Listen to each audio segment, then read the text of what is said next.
So, we're at the very beginning of this process. Obviously, as Dan mentioned, we've gone to state level on HARDI. The goal, as the video showed here, would be to go down to MSA level and get down to that real granular market level.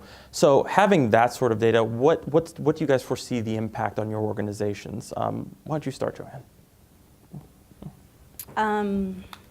I'm sorry, just repeat that question. Sure. Sorry. So once we get to that level and sort of what the long-term goals of this program are, what do you see will be most impactful on a day-to-day basis, either in your role or more broadly at the organization?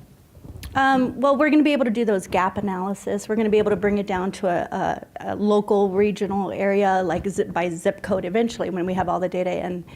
Like for one example, like right now I'm working on a project on a certain region of southwestern Wisconsin. We're trying to evaluate the total market so that we can anticipate whether we should add people or not to be able to, so we're comparing what we have to the pie.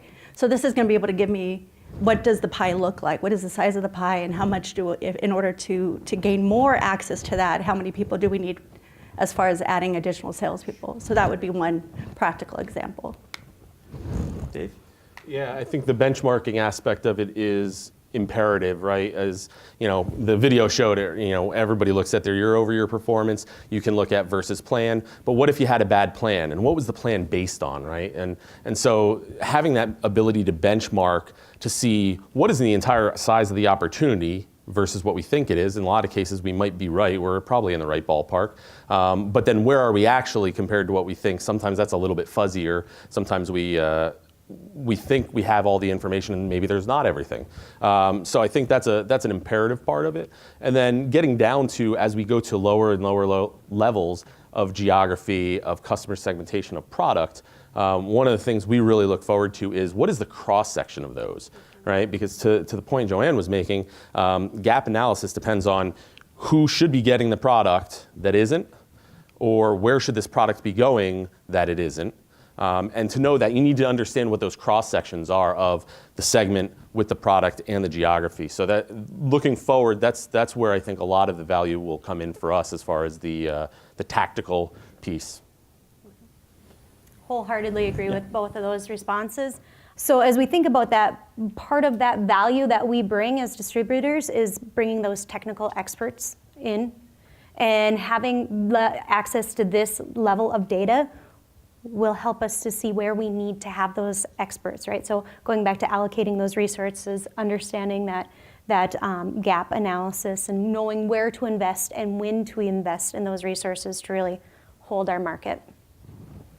I'll say from our side, I'll answer that in two different ways. For my company in particular, getting down to the MSA level and the city level is going to be huge.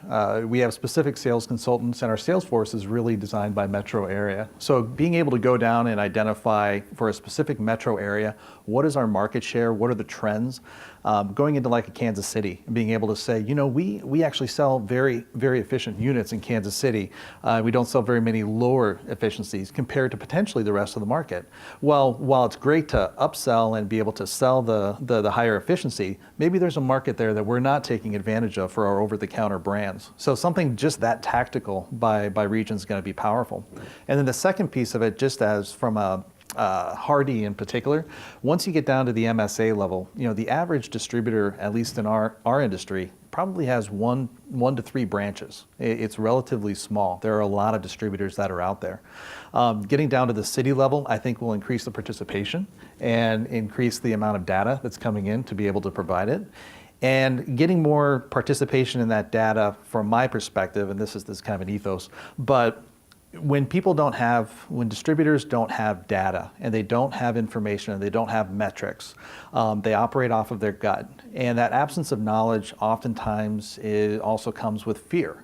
I don't know what my market share is. I feel like everyone else is eating my lunch. I don't know what's going on. And what happens at the distributor level, when you operate out of a sense of fear, you tend to compete on price to try and get that market share and try and increase that, instead of trying to increase your value. And increasing your value is how distributors win in most markets.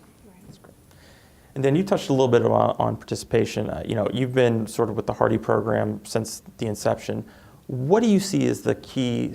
How does a program like this succeed from your perspective 5 years in? We're just kicking this off here with NAED.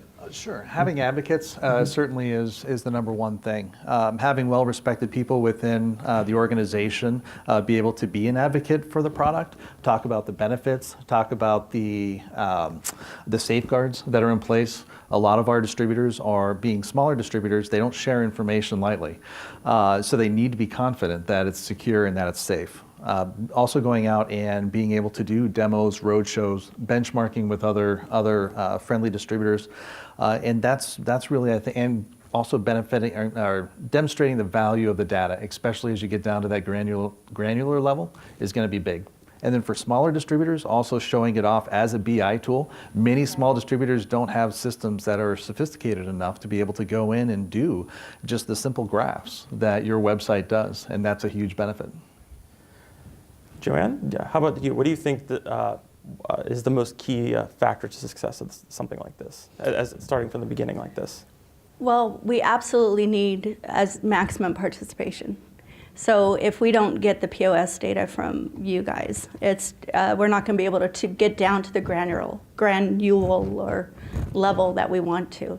So making sure that you can trust NAED, that they did their due diligence, and making sure they picked the right vendor, that it's safe, it's secure, and that you don't have to worry about your data being compromised. I think as NAED members, I don't understand why anybody would not want to participate, and that is a key to the success of this.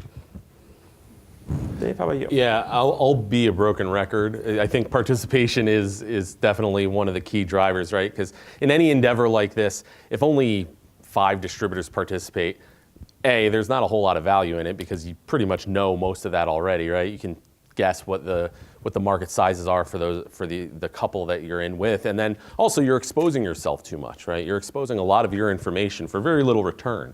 So making sure that we have a representative sample, a critical mass of participation, I think is really a critical piece.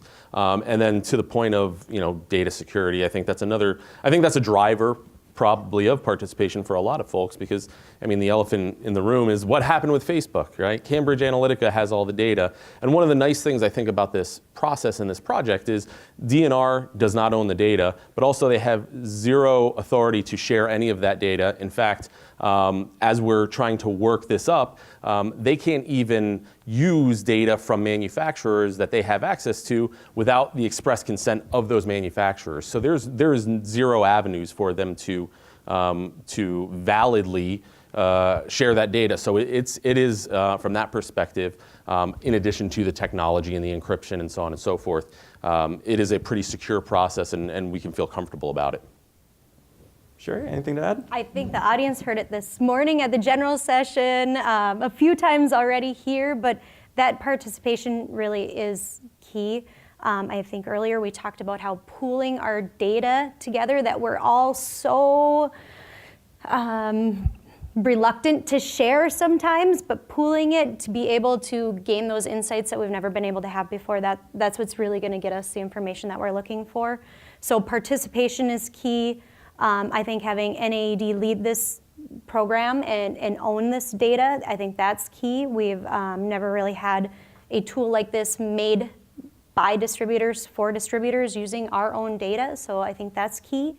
As well as I think truly we've spent 18 months as a task force working together to really share our points of view from small, medium, large size distributors to really create a tool that's going to answer our questions, right? So we're trying to make sure that we're very representative of the whole industry, and I think that's key as well.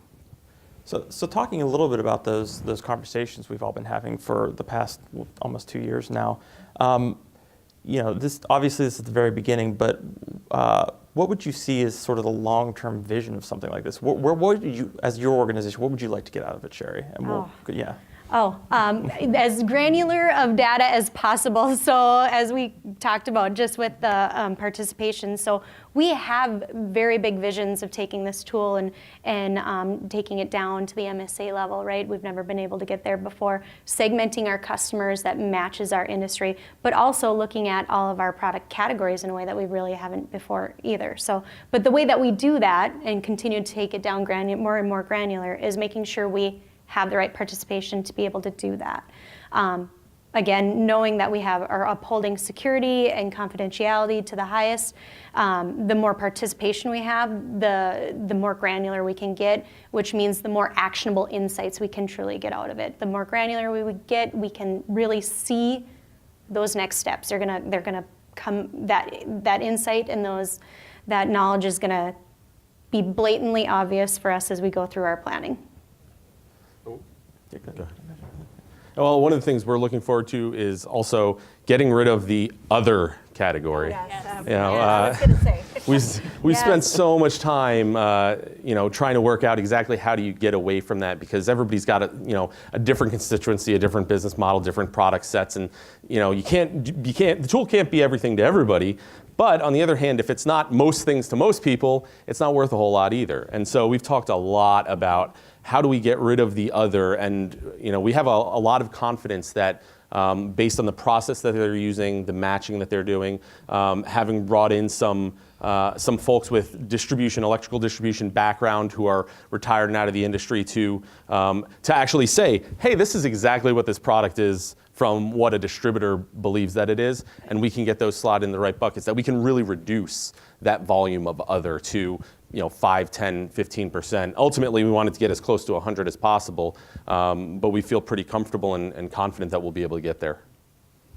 He pretty much said what I was going to say, but it's the other. As an industrial automation and controls distributor, I really don't have a lot of tools that work for me very well, and so I'm super excited about that. And even if it's not at because I know we've talked levels of product categorization, even if it's not the top level or the secondary level, I know that it's going to be broken down. And I'm going to be able to pull that report and manipulate it myself. Even if it's not one of your standardized reports, I have access to it. And as long as I have access to that data and I can pull it out, then I can do what I need to do with it. So that's extremely exciting and motivating to me.